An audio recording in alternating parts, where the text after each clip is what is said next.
யெகோவாயிரே பிரேற்றின் வழியாக தேவ நாமம் மகிமைப்படுவதாக உங்களையும் வெல்கம் பண்றேன். பிரியமானவர்களே, இன்றைய நாட்களை பொறுத்தவரை மனிதர்களிடத்துல நீதி நியாயம் என்பது இல்லாத காலங்களாக மாறி வருகிறது. சில நேரங்கள்ல இந்த நீதி என்பது பணம் மற்றும் செல்வாக்கை பொறுத்து குறிப்பிட்ட மனிதர்களுக்கு உரியதாக காணப்படுகிறது.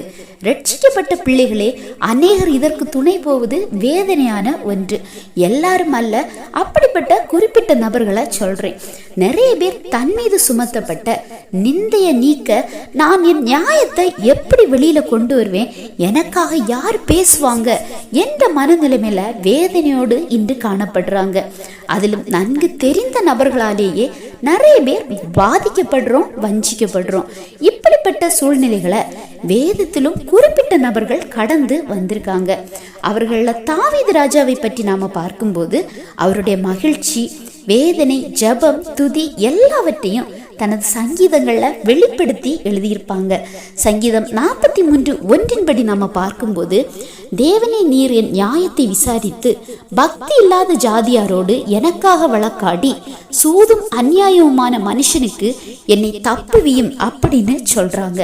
முதல்ல நீங்க என் நியாயத்தை விசாரிங்க, அடுத்ததாக அவர்களோடு எனக்காக வழக்காடுங்க, கடைசியாக சூதும் அநியாயவுமான அந்த மனுஷருக்கு என்னை தப்புவீங்க அப்படின்னு சொல்றாரு.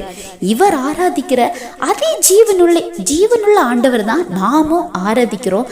எனவே நமக்காக ஆண்டவர் கண்டிப்பாக செயல்படுவாங்க.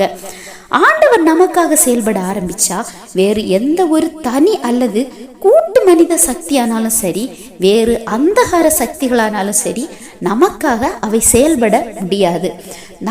நமக்கு எதிராக அவை கண்டிப்பாக செயல்பட முடியாது. வேதத்தின்படி கேட்கிறவன் எவனும் பெற்றுக்கொள்கிறார். சரியாக கேட்கும்போது நம்மாலும் பெற்றுக்கொள்ள முடியும். இந்த வசனத்தின்படி கேளுங்க, அப்பா எனக்காக இந்த காரியத்துல நியாயத்தை விசாரிங்க, வழக்காடுங்க, இதிலிருந்து என்ன தப்புவீங்க அப்படின்னு. நீங்க ஆராதிக்கிற ஜீவனுள்ள நமது தேவன் உங்களை விடுவிக்க வல்லவராய் இருக்காங்க. எந்த சூழ்நிலையிலையும் தேவ பிள்ளைகளை தலைகுனியவோ வெட்கப்படவோ நமது தேவன் ஒப்பு கொடுக்க மாட்டாங்க. ஜெபிங்க, வசனத்தின்படி ஆண்டவர் உங்களுக்காக செயல்படுவாங்க. இந்த செய்தி உங்களுக்கு பிரயோஜனமா இருந்திருக்கும் நம்புறேன். ஆண்டவர் தாமே உங்களை ஆசீர்வதிப்பாராக.